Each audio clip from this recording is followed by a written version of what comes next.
Hello दोस्तों, स्वागत है आप लोगों का हमारा यूट्यूब चैनल इलेक्ट्रिकल वेब में। तो दोस्तों, जैसा कि पिछला वीडियो में मैंने आप लोगों को बीएफडी के बारे में बता दिया था कि उसका कंट्रोल वायरिंग कैसे अंदर से किया हुआ रहता है, बीएफडी क्या होता है। जो अभी वीडियो नहीं देखे वो जाकर लिंक बुक में मेरा देख सकते हैं जाकर। तो जो बीएफडी का कंट्रोल वायरिंग के बाद दोस्तों आ जाता है हमारा कि बीएफडी का पैरामीटर क्या क्या होता है और बीएफडी का पैरामीटर कैसे सेट करते हैं। तो दोस्तों आज जो हम बताने जाएंगे वो पैरामीटर सेटिंग बताने जाएंगे आपको।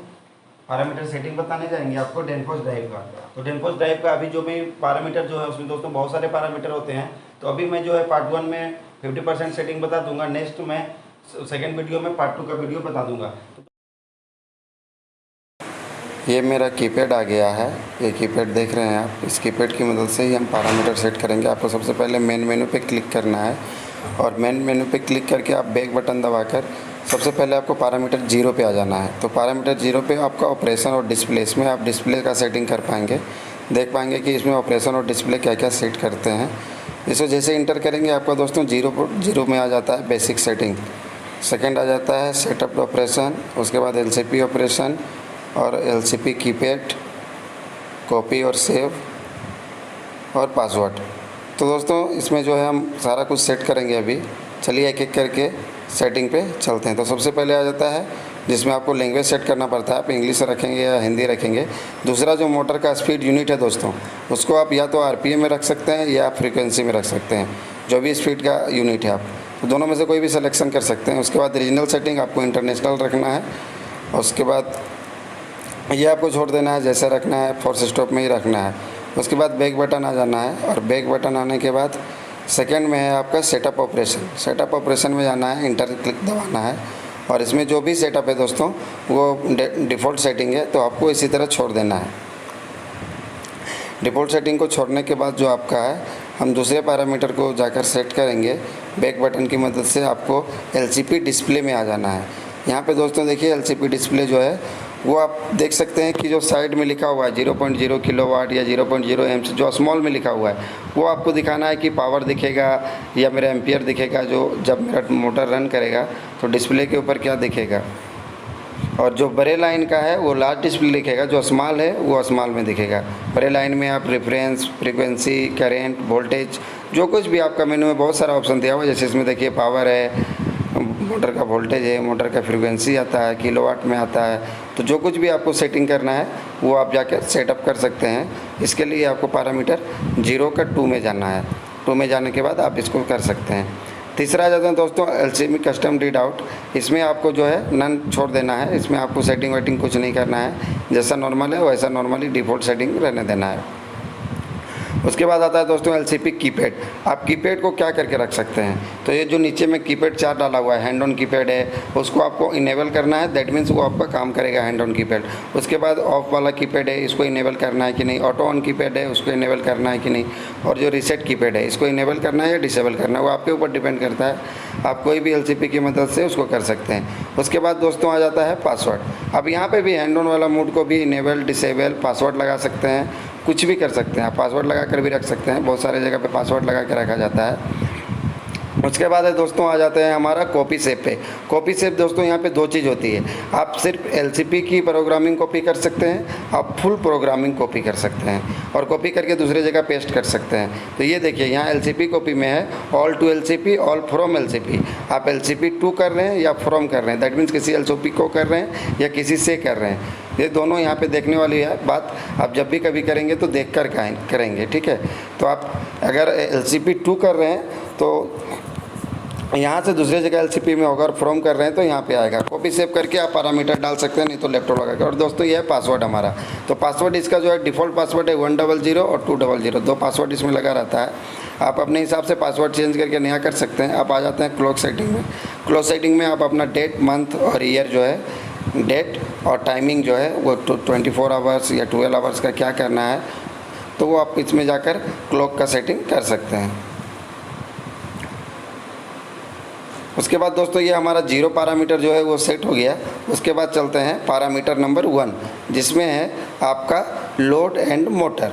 लोड एंड मोटर में दोस्तों क्या होता है, मोटर का नेम प्लेट आपके पास होना चाहिए। उसका जनरल सेटिंग में पहले आप देख लीजिए, ये जो स्पीड ओपन लूप है VVC प्लस है, ये VVC प्लस में ही हमेशा रहेगा, हमेशा VVC प्लस में रहेगा। और जो ओवरलोड मोड है वो नॉर्मल टॉर्क रहेगा और ये डिफ़ॉल्ट सेटिंग रहेगा। उसके बाद दोस्तों जो स्पेशल सेटिंग है, स्पेशल सेटिंग में मोटर किस टाइप का है, सिंक्रोनाइज है या सिंक्रोनाइज, ये डालना है। उसके बाद मोटर का मॉडल क्या है, मिनिमम करंट आपका कितना लेगा। मिनिमम करंट देखिए यहाँ 0% दिया हुआ है, आप मोटर स्टार्टिंग के टाइम में मिनिमम करंट कर सकते हैं। और ये मोटर का डाटा जो है सेम नेम प्लेट से कॉपी कर लेना है आपको। नेम प्लेट में जो कुछ भी आपका मोटर का है सेम मोटर का डाटा यहाँ पे पुटअप कर देना है। जैसे मोटर का किलोवाट कितना है, मोटर का वोल्टेज कितना है, मोटर का फ्रीक्वेंसी क्या है, ये सब नॉर्मल आपको मोटर का किसी भी नेम प्लेट में मिल जाएंगे। उसके फुल लोड एम्प्स कितने हैं, ये सब आपको सेम वहाँ से उठाकर कॉपी पेस्ट यहाँ पे कर देना है। देख कर आप RPM डाल दीजिए मोटर का कितना है। और ये देखिए दोस्तों ऑटोमेटिक जो है AM है, यही ID रन था, वो ID रन भी आप इसी में आकर सेटिंग में आकर कर सकते हैं, 1 का 2 में। उसके बाद दोस्तों एडवांस मोटर डाटा, जो आप अगर मोटर को आप ID रन करते हैं तो ये ऑटोमेटिक जो है वो मोटर से पिकअप कर लेगा, जो कि इसमें स्टेटर का लीकेज रिएक्टेंस है, रोटर का लीकेज रिएक्टेंस है, मेन रिएक्टेंस है, ये सब जो है वो खुद ही ले लेगा, इसमें आपको कुछ भी डालने की ज़रूरत नहीं है। अब आते हैं दोस्तों लोड डिपेंडेंट सेटिंग और लोड इंडिपेंडेंट सेटिंग। इसमें दोस्तों आप देखिए लोड इंडिपेंडेंट सेटिंग में फ्लाइंग स्टार्ट टेट पल्स कितना होना चाहिए, उसके बाद मोटर मैग्नेटाइजेशन 0 स्पीड पे कितना होना चाहिए। सेम उसी तरह लोड डिपेंडेंट सेटिंग में लो स्पीड लोड कंपनसेशन कितना होना चाहिए। तो ये सब जो है डिफ़ॉल्ट सेटिंग किया हुआ रहता है, इसमें आपको ज़्यादा छेड़ने की ज़रूरत नहीं है। आप सेम इसी तरह छोड़कर भी आप आराम से चला सकते हैं।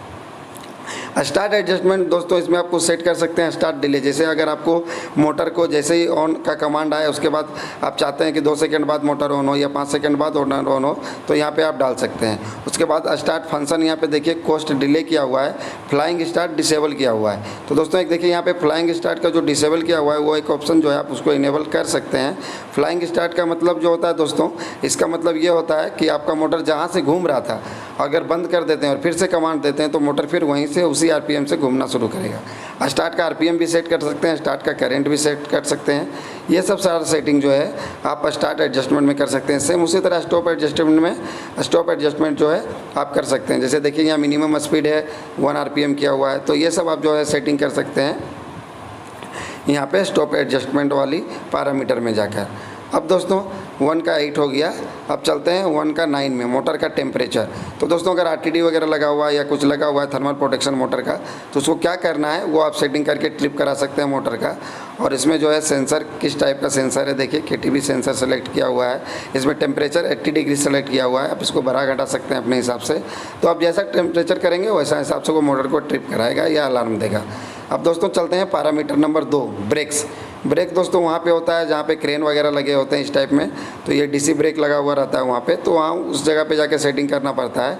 जैसे DC होल्ड करंट 50% पे करके रखा है, ब्रेकिंग टाइम जो है 10 सेकंड डाला हुआ है और DC ब्रेक कटिंग स्पीड जो है ऑफ करके रखा है। उसके बाद दोस्तों आ जाते हैं ब्रेक एनर्जी इनपुट फंक्शन। इस वाले पैरामीटर में दोस्तों आपको ब्रेक फंक्शन देखिए यहाँ पे ऑफ किया हुआ है, क्योंकि हमारे इस मोटर में ब्रेक का यूज नहीं हो रहा है। और ये सब अगर यूज ऑफ करके रखा है तो इसका कोई मतलब नहीं है। लेकिन आप ओवर वोल्टेज कंट्रोल जो है इसे इनेबल कर दीजिए। ओवर वोल्टेज कंट्रोल जो है आप इनेबल रखेंगे तो आपका जो IGBT से ओवर वोल्टेज हो रहा हो वो इसको कंट्रोल करेगा। और मैकेनिकल ब्रेक भी अगर कोई मोटर में लगा हो तो यहाँ पे आकर आप मैकेनिकल ब्रेक का सेटिंग चेंज कर सकते हैं इस पैरामीटर से, जो कि आपका पैरामीटर 2 का 2 में आ रहा है। तो आप यहाँ से मोटर मैकेनिकल अगर कुछ लगा हुआ है तो कितने RPM पे रिलीज होगा, कितने RPM पे ब्रेक लगेंगे, कितने, तो ये सब जो है कितना उसका करंट लेगा उस समय, ये आप मैकेनिकल ब्रेक में जाकर सेट कर सकते हैं। अब दोस्तों देखिए रेफरेंस और रैम्स, ये दोस्तों पैरामीटर नंबर 3 में आता है इसका। तो इसमें आप जाकर रेफरेंस का लिमिट डाल सकते हैं कि मिनिमम से मैक्सिमम रखना है रेंज आपको, या मैक्सिमम टू मिनिमम रखना है, यानी कि 4 to 20 मिलियम्स रखना है या 20 to 4 मिलियम्स रेफरेंस जो आता है DCS से। अब देखिए रेफरेंस का फीडबैक यूनिट यहाँ पे 2 RPM सेट करके रखा है। आप इसको भी चेंज कर फ्रीक्वेंसी रख सकते हैं, करंट रख सकते हैं, कुछ भी कर सकते हैं। मैक्सिमम रेफरेंस देखिए यहाँ 1485 RPM, मेरा मोटर का फुल लोड है 1485 RPM, इसलिए मैंने यहाँ पे मैक्सिमम रेफरेंस उतना डालकर रखा है। अब इस रेफरेंस में इसको कुछ करना नहीं है, डिफ़ॉल्ट सेटिंग के ऊपर छोड़ देना है। रेफरेंस साइट रिमोट किया हुआ है इसमें, तो यानी ये रिमोट में ऑटोमेटिक ले लेगा। अब देखिए रेफरेंस का जो सोर्स है वो एनालॉग इनपुट से ले लिया है यहाँ पे, जैसा कि आपको डिस्प्ले में देख रहे हैं। अब दोस्तों आ जाते हैं रैंपिंग। रैंपिंग क्या होता है दोस्तों कि आपको जो भी डालते हैं आप DCS से कितने टाइम के ऊपर वो रैंपिंग लेगा। यहाँ पे देखिए रैंप स्पीड रेफरेंस जो है ऑफ करके रखा है। रैंप 1 में आप देखिए रैंप 1 टाइप जो है लीनियर रखना है हमेशा, और रैंप अप जो है 80 सेकेंड है। जैसे सपोज आप 200 RPM पे चला रहे हैं, आपको 400 RPM पे जाना है, तो वो 200 RPM जाने में 80 सेकेंड लगेगा। उसी समय रैंप डाउन में जो आप टाइमिंग डालेंगे, तो मोटर को अगर 1000 RPM पे चला रहे हैं और उसको 400 RPM पे लाना है, तो डाउन करने के लिए इतना टाइम लगेगा। इस तरह इसमें अलग अलग 3, 4, 5 रैंप किए हुए हैं। आप किसी में भी जाकर सेटिंग कर सकते हैं अपने हिसाब से मोटर को देखते हुए। ज़्यादातर फ़ैन का रैंपिंग टाइम ज़्यादा होता है मेरे दोस्त, और पंप का कम। यहाँ देखिए जॉग रैंप टाइम जो है 15 सेकंड किया हुआ है। ये आपका मिनिमम वाला जॉग होता है। जब मैं मैनुअल से स्टार्ट करूँगा और जॉग दे के बढ़ाऊँगा, तो वो कितने सेकंड में RPM को पिकअप करेगा अपना। यहाँ पे आप इससे सेटिंग कर सकते हैं। तो इसी तरह इसमें 3-4 रैंप का ऑप्शन डाला हुआ है, आप 3-4 रैंप आसान से सेट कर सकते हैं। उसके बाद दोस्तों आ जाते हैं हमारा लिमिट्स और वार्निंग में। ये बहुत ही इंपॉर्टेंट है दोस्त, इसको थोड़ा देख लीजिएगा कि मोटर का लिमिट क्या क्या है और वार्निंग किस में आपने सेट कर रखा है। ये पैरामीटर नंबर 4 में आता है। तो मोटर का लिमिट में चलते हैं 4 का 1 में। ये देखिए मोटर का स्पीड का डायरेक्शन जो है क्लॉकवाइज है। अगर आप एंटी क्लॉकवाइज अगर रखते हैं तो मोटर उल्टा घूमेगा, तो आप दोस्तों देख लेना है कि क्लॉकवाइज है या एंटी क्लॉकवाइज है। स्पीड लो लिमिट कितने पे है, तो 0 पे, और बहुत हाई लिमिट इतना पे है हमारा। मोटर का जो करंट है इसमें आप सेट कर सकते हैं, टॉर्क सेट कर सकते हैं। करंट का लिमिट देखिए 100% कर रखा है। मैक्सिमम आउटपुट फ्रिक्वेंसी 52 हर्ट्ज है। ये ड्राइव का मैक्सिमम आउटपुट फ्रिक्वेंसी है। अब लिमिट का फैक्टर दोस्तों, फैक्टर इसमें आपका डिफ़ॉल्ट रेस्टिंग रहता है, उसमें आपको कुछ करना नहीं है। यहाँ पे ब्रेक चेक लिमिट फैक्टर जो है DC लिंक वोल्टेज से लेके रखा है। ये सब जो है आपका IGBT का DC लिंक वोल्टेज जो है वो ये लेके रखा है। आपका मोटर का स्पीड जो है वो यहाँ पे आप सेट कर सकते हैं कि फीडबैक लॉस अगर आएगा, मोटर का फीडबैक लॉस होगा तो ट्रिप होगा कि क्या होगा। मोटर का फीडबैक का स्पीड एरर आएगा तो क्या होगा। मोटर का फीडबैक लॉस टाइम आउट कितने सेकंड के अंदर वो ट्रिप कराएगा। ये सब से आपको मोटर का प्रोटेक्शन यहाँ पे दे सकते हैं। एक तरह से ये मोटर का प्रोटेक्शन वाला पैरामीटर है। उसके बाद दोस्तों मोटर का मॉनिटरिंग जब करते हैं कि चेक टाइम इंटरवल कितना है, तो ये एज फास्ट एज पॉसिबल यहाँ पे किया हुआ है। और उसके बाद है दोस्तों हमारा आ जाते हैं 4 का 5 में एडजस्ट वार्निंग करंट लो कितना है 0 में करके रखा हूँ। हाई करंट अगर मेरा 159 एम्पियर जाएगा तो हाई का वार्निंग देगा। लो स्पीड 0 है, हाई स्पीड है मेरा 1486 RPM, जबकि दोस्तों मेरा 1485 फुल लोड है। जैसे ही 1486 जाता है वो ड्राइव मेरा ऑटोमेटिक मुझे वार्निंग देने लगेगा। इसी तरह आप सारा कुछ मिसिंग मोटर का पल्स फंक्शन अगर फेज अगर वो मिसिंग कर देता है तो सीधा 1000 मिलीसेकंड में वो ट्रिप करा देगा। इसको हमेशा ट्रिप ही रखना है दोस्त, क्योंकि कभी कभी सिंगल फेजिंग में मोटर क्या होता है, अगर आप ट्रिप नहीं रखते हैं तो मोटर सिंगल फेज होकर क्या होगा, जल जाएगा।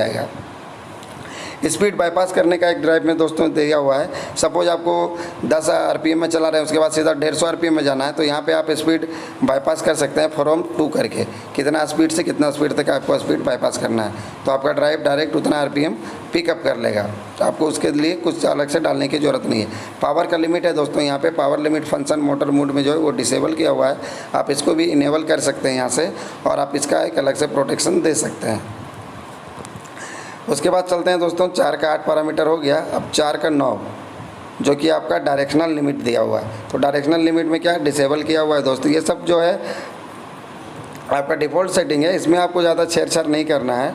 तो इसको जैसे है वैसे ही छोड़ दीजिएगा। बस आप मोटर का पैरामीटर डालने के बाद आपका जो है ये ड्राइव सही से काम करने लगेगा। उसके बाद दोस्तों 4 नंबर पैरामीटर हो गया। उसके बाद चलते हैं हमारा पैरामीटर नंबर 5 जो कि है पैरामीटर नंबर 5 जो कि है आपका डिजिटल इनपुट आउटपुट। जो मैंने आपको डायग्राम में समझाया था कि इसको डिजिटल इनपुट आउटपुट कैसे लेते हैं। देखिए दोस्तों यहाँ पे PNP लेकर रखा है। मैंने कहा था ना NPN और PNP 2 स्विच लगे होते हैं। तो यहाँ देखिए 0 मतलब PNP और 1 मतलब NPN हो जाएगा। 27 टर्मिनल मोड देखिए इनपुट लेकर रखा है। दैट मीन्स 27 नंबर जो था वो डिजिटल इनपुट लेकर रखा है और यहाँ पे PNP रखा है। तो इस तरह करके आप यहाँ पे ट्रांजिस्टर वाला सेटिंग कर लेते हैं। उसके बाद डिजिटल इनपुट में जाकर आप जो है 18 नंबर देखिए जो टर्मिनल है उसको स्टार्ट के रूप में ले सकता है। आप इसको स्टॉप के रूप में भी ले सकते हैं, फॉरवर्ड के रूप में भी ले सकते हैं, वो आप पे डिपेंड करता है आप क्या ले सकते हैं।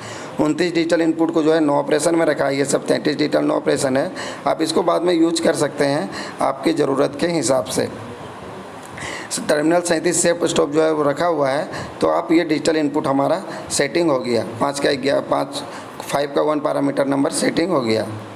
ये देखिए यहाँ पे जो 18 डिजिटल है, आप रिवर्स डाल सकते हैं, स्टार्ट रिवर्स डाल सकते हैं, इनेबल स्टार्ट फॉरवर्ड डाल सकते हैं, जॉग में भी डाल सकते हैं मैनुअल करने के लिए। हम यहाँ पे जो है नॉर्मल अभी स्टार्ट डाल के रखे हुए हैं, जो कि रिमोट से या लोकल से सीधा स्टार्ट लेगा 18 नंबर टर्मिनल जो था। उसके बाद दोस्तों आ जाते हैं डिजिटल आउटपुट में। सेम डिजिटल इनपुट की तरह आउटपुट से आप क्या ले रहे हैं, तो यहाँ पे देखिए X30/6 का जो है वो 9 ऑपरेशन लेके रखा है। उसके बाद 32 में भी 9 ऑपरेशन दे के रखा है। तो यहाँ पे आप कुछ भी चेंज करके ले सकते हैं आउटपुट में। आपको क्या लगता है, देखिए दोस्तों रिले 2 रिले है। एक रिले को यहाँ पे वो स्टार्ट कमांड के लिए लेके रखा है, तो आपको स्टार्ट कमांड लेके रखा है और डिले उसका है 0.01 सेकेंड। और दूसरा रिले जो है वो आपको वार्निंग के रूप में लेकर रखा है, यानी अलार्म के रूप में। आप यहाँ पे ट्रिपिंग के रूप में भी दूसरा रिले ले सकते हैं, वो आप पे डिपेंड करता है दोनों रिले का आपको किस टाइप का यूज करना है। उसके बाद दोस्तों 5 का 5 में है पल्स इनपुट, जो कि आपको छेड़छाड़ नहीं करना है। लो फ्रीक्वेंसी यहाँ पे 100 हर्ट्ज दिया हुआ है, लेकिन इसमें आपको जाना नहीं है, ये डिफ़ॉल्ट सेटिंग पे ही छोड़ देना है। यहाँ पे जो आप वहाँ पे डालेंगे तो ये खुद ही डिफ़ॉल्ट सेटिंग अपना हिसाब से ले लेगा कि ये मेरा इसका फुल RPM वगैरह कितना है। उसके बाद पल्स आउटपुट से मैं इसको भी जाना नहीं है, मैं सिर्फ क्लिक करके दिखा दे रहा हूँ कि यहाँ पे क्या क्या वो लोग करके रखते हैं डिफ़ॉल्ट सेटिंग में, जो आपको टच करना नहीं है, जाना नहीं है उसमें। उसके बाद दोस्तों आ जाता है 24 वोल्ट इनकोडर इनपुट, जो अगर आप इनकोडर मोटर में लगाते हैं, जो मेरा CNC मशीन वगैरह रहता है वहाँ पे इनकोडर लगा रहता है ड्राइव में, तो उसके लिए ये वाला सेटिंग है 24 volt encoder output. IO option में जाके दोस्तों आप देख सकते हैं कि क्या क्या सेटिंग करना है। बस कंट्रोल में जाकर देखने के बाद आपका डिजिटल रिले बस कंट्रोल कितना है, 0 हेक्सागोनल में डाला हुआ है। उसके बाद दोस्तों 5 नंबर पैरामीटर आपका कंप्लीट हो गया। छठा पैरामीटर में है एनालॉग इनपुट और आउटपुट। एनालॉग इनपुट आउटपुट दोस्तों आपको देखता है कि क्या लेना है आपका। लाइव 0, टाइम आउट टाइम 0, देखिए फ्रीज आउटपुट करके रखा है और 10 सेकेंड का आपको टाइम दे के रखा है एनालॉग इनपुट में। इनपुट 1 आपको क्या है, देखिए 0.07 वोल्ट दे के रखा है, टर्मिनल नंबर 53, जो कि मैंने आपको डायग्राम में समझा चुका हूँ। यहाँ पे देखिए RPM के रूप में ले रखा है, यानी वो स्पीड का फीडबैक लेके रखा है इनपुट में, वो स्पीड देगा। 53 नंबर जो है वो स्पीड के लिए लेके रखा है और 54 नंबर जो रखे रखा है एनालॉग इनपुट 2, वो आपका करंट के रूप में लेकर रखा है, जो 4 to 20 मिलीएम्स रखा है, यानी लो करंट 4 और हायर करंट 20 मिलीएम्स। और फिर उसी तरह लो RPM 0 और हायर करंट 1685 RPM, 1485 RPM। तो इस तरह दोस्तों आप दोनों एनालॉग इनपुट 1, 2, 3, 4 जितना भी ऑप्शन दिया हुआ है, आप अलग अलग वेराइटी से अपना हिसाब से एनालॉग इनपुट 4 है यहाँ पे दिया हुआ, आप कोई भी 4 ले सकते हैं। करंट का इनपुट ले लीजिए, वोल्टेज का इनपुट ले लीजिए, RPM का इनपुट ले लीजिए, फ्रीक्वेंसी का इनपुट ले लीजिए, कोई भी ले लीजिए। सेम उसी तरह दोस्तों एनालॉग आउटपुट 1 दिया हुआ है। ये देखिए यहाँ पे एनालॉग आउटपुट में स्पीड लेके रखा हूँ, जो कि 4 to 20 मिलीएम्स के फॉर्म में आता है। 4 रहेगा तो RPM 0 दिखाएगा और 20 रहेगा तो RPM 100% दिखाएगा, दैट मीन्स 1485 दिखाएगा। यहाँ पे आप चेंज कर सकते हैं, टॉर्क ले सकते हैं, करंट ले सकते हैं, वोल्टेज भी ले सकते हैं। तो वो आप पे डिपेंड करता है कि एनालॉग इनपुट और एनालॉग आउटपुट में आपको क्या रखना है, वो DCS के पैकेज के हिसाब से और ऑपरेशन की सुविधा के हिसाब से आपको देना है। सेम एनालॉग आउटपुट 2 में यहाँ पे मैंने मोटर का करंट लेकर रखा है, जो कि 4 to 20 मिलीएम्स में रखा है। 4 मतलब 0 एम्पियर करंट और 20 मतलब फुल करंट जितना है मोटर का हमारा। उसके बाद दोस्तों आते हैं 7 नंबर में, जो कंट्रोलर है, ये आपको ये डिफ़ॉल्ट सेटिंग किया हुआ रहता है, इसमें आपको देना नहीं है। तो ये इनकोडर वगैरह जब आप लगाएंगे तो आप स्पीड PID कंट्रोलर वगैरह में जाना है। उसके बाद दोस्तों पैरामीटर 8 नंबर कम्युनिकेशन है एंड ऑप्शन है। तो कम्युनिकेशन में कंट्रोल साइड जो है आपका डिजिटल एंड कंट्रोल वर्ड डाला हुआ है। ये आपका जो है, आप इसमें अगर कोई आपको कम्युनिकेशन वगैरह करना है तो आप इसमें कर सकते हैं। और अगर आप जो क्या अभी ड्राइव स्टार्ट करने का दो तरीका है, फ्लॉपी बस से करते हैं और एक DID से करते हैं। ये देखिए दोस्तों बस जो आ गया है, तो ये सब सारा सेटिंग जो है 8 नंबर पैरामीटर में। 9 में आप प्रोफी बस, जो मैं अभी बता रहा था कि प्रोफी बस से अगर आपको मोटर चलाना है तो उसके लिए 9 नंबर पैरामीटर में जाकर अभी सेटिंग करना है। दूसरा ऑप्शन इसका आता है DIDO कराते हैं, जो कॉन्टेक्टर की मदद से करते हैं हम, डिजिटल इनपुट और डिजिटल आउटपुट की मदद से। वहाँ मैं प्रोफी बस यूज नहीं कर रहा हूँ, तो आप वहाँ पे प्रोफी बस का सेटिंग में छेड़छाड़ नहीं करना है, वो 9 नंबर पैरामीटर को छोड़ देना है। अगर आप करना है तो आपको ये जो है प्रोफी बस का सेटिंग जब अगर यूज कर रहे हैं तो पैरामीटर 9 में आपको करना है। उसके बाद दोस्तों आ जाते हैं पैरामीटर नंबर 10, जो कि आपका है स्मार्ट लॉजिक। सॉरी 10 नहीं 13 है, 9 के बाद सीधा 13 नंबर पैरामीटर है जो है आपका स्मार्ट लॉजिक। इसमें आपका SLC सेटिंग है 0 को 1 का, और इसमें फ्लिप फ्लॉप वगैरह कौन सा यूज हो रहा है, तो ये सब फ्लिप फ्लॉप कंपेरेटर्स ये सब सारा सेटिंग, इसका टाइमर क्या है, ये सब सारा सेटिंग जो किया जाता है वो पैरामीटर 13 में किया जाता है जो SLC सेटिंग है। तो आप SLC सेटिंग में जाकर उसका जाके कंपेरेटर वगैरह जाके सारा कुछ सेटिंग कर सकते हैं, और मैंने इसे डिफ़ॉल्ट छोड़ कर रखा है। जो आपको यहाँ पे RS फ्लिप फ्लॉप वगैरह जितना कुछ भी सिलेक्शन है वो डिफ़ॉल्ट भी छोड़ सकते हैं। टाइमर वगैरह का जो सेटिंग करना है आप जाकर पैरामीटर नंबर 13 में आप जाकर कर सकते हैं।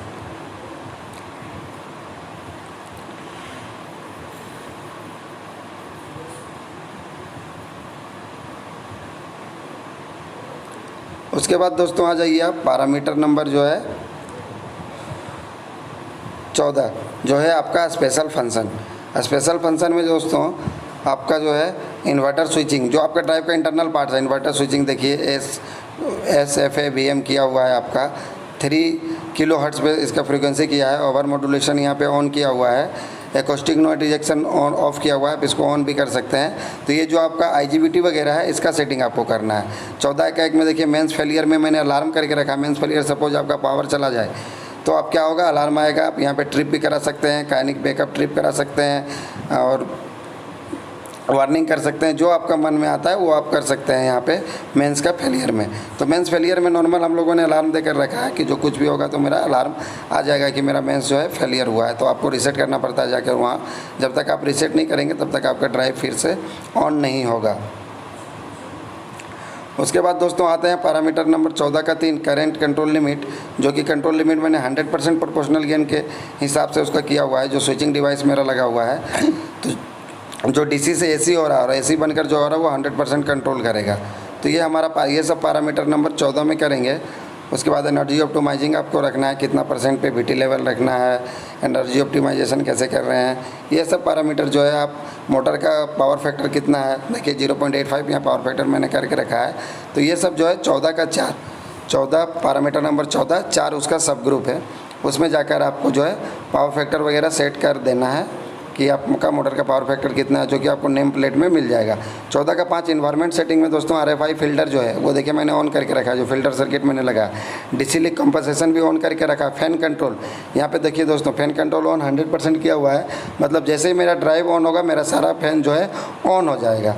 और ये फैन मॉनिटर जो है वार्निंग दिया है, अगर कोई दिक्कत होगा तो ड्राइव में वार्निंग, कोई भी एक फैन ना चले तो ड्राइव में वार्निंग आएगा। कैपेसिटेंस आउटपुट फिल्टर देखिए 2 MUF किया हुआ है।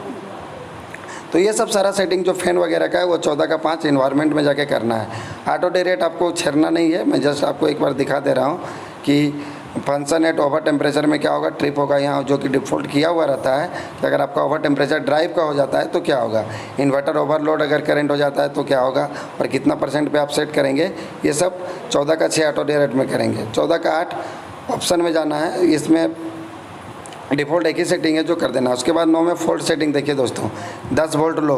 यहाँ पे क्या होगा, अगर आपका 10 वोल्ट जो आपका कर रहा है कन्वर्ट कर रहा है वो, और 24 वोल्ट जो कन्वर्ट कर रहा है उसमें देखिए 24 वोल्ट में मैंने ट्रिप का डाल रखा है कि अगर मेरा 24 वोल्ट फेल होता है सीधा ट्रिप होगा। 1.8 वोल्ट ये सब स्विचिंग के लिए जो वोल्टेज है इसमें भी मैंने ट्रिप डाल कर रखा है। वोल्टेज का लिमिट आप कितना करके रख रहे हैं, तो वो वोल्टेज का लिमिट अगर फॉल्ट होगा तो वार्निंग आएगा। तो ये जो है फॉल्ट सेटिंग, इसमें अर्थ फॉल्ट वगैरह जो है देखिए, अर्थ फॉल्ट फर्स्ट स्टेज ट्रिप करके रखा है, अर्थ फॉल्ट मेरा सेकंड स्टेज भी है जिसको भी मैंने ट्रिप करके रखा है। तो ये जो फॉल्ट सेटिंग है दोस्तों ये बहुत ही ज़रूरी है। इसमें आपका मोटर का फेज लॉस, पावर का टेम्परेचर, कंट्रोल कार्ड का टेम्परेचर और आपका हीट सिंक का टेम्परेचर, ये सारा जो है आपका फॉल्ट सेटिंग में किया हुआ रहता है, जो कि आप बहुत ही ध्यान से आपको करना है कि किसको अलार्म में रखना है और किसको ट्रिप में रखना है, ना कि मेरा मोटर को कुछ प्रॉब्लम हो और ना ही मेरा ड्राइव को। टॉर्क लिमिट, ओवर करेंट, अर्थ फॉल्ट, सारा जो फॉल्ट सेटिंग है वो आपका इसी पैरामीटर में दोस्त मिल जाएगा, जो कि पैरामीटर नंबर 14 में आ जाता है। उसके बाद दोस्तों पैरामीटर 14 में और कुछ फ़िलहाल है नहीं, चलते हैं पैरामीटर नेक्स्ट पैरामीटर में चलते हैं।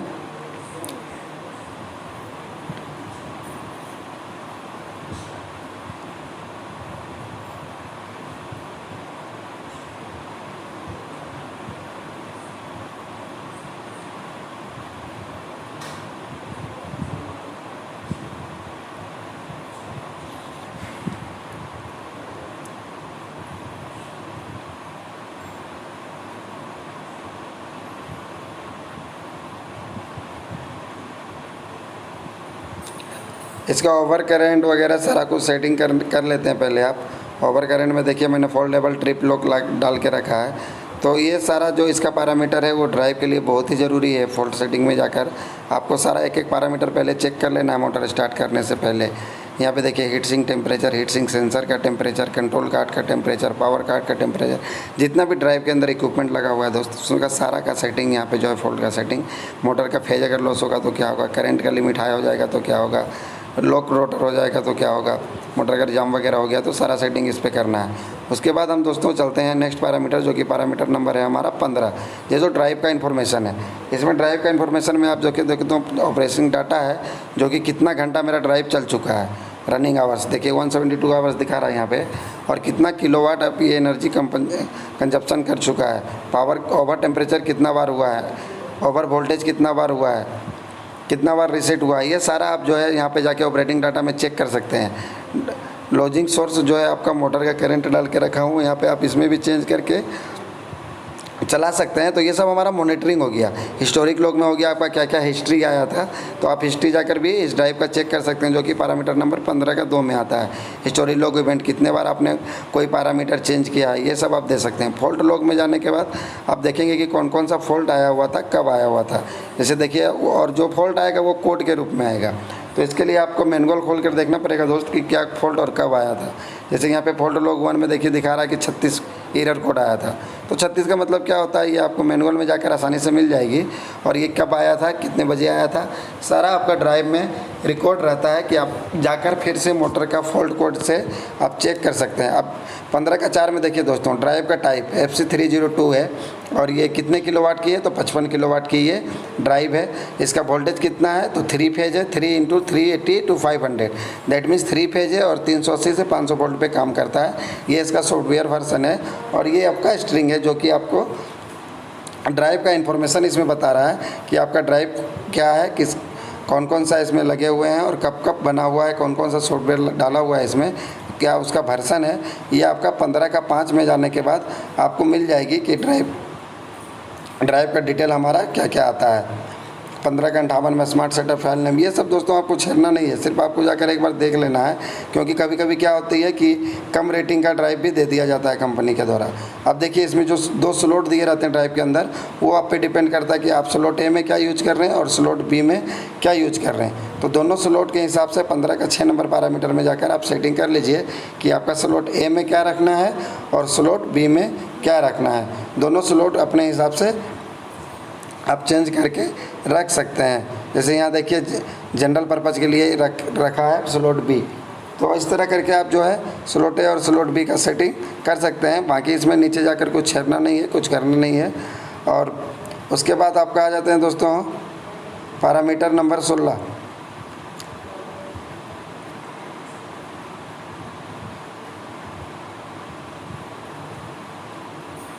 सॉरी, ऑपरेटिंग डाटा में जाना है 15 का 8 में, जिसमें आपका फ़ैन का रनिंग आवर दिखा देगा कि कितना घंटा मेरा फ़ैन चल चुका है।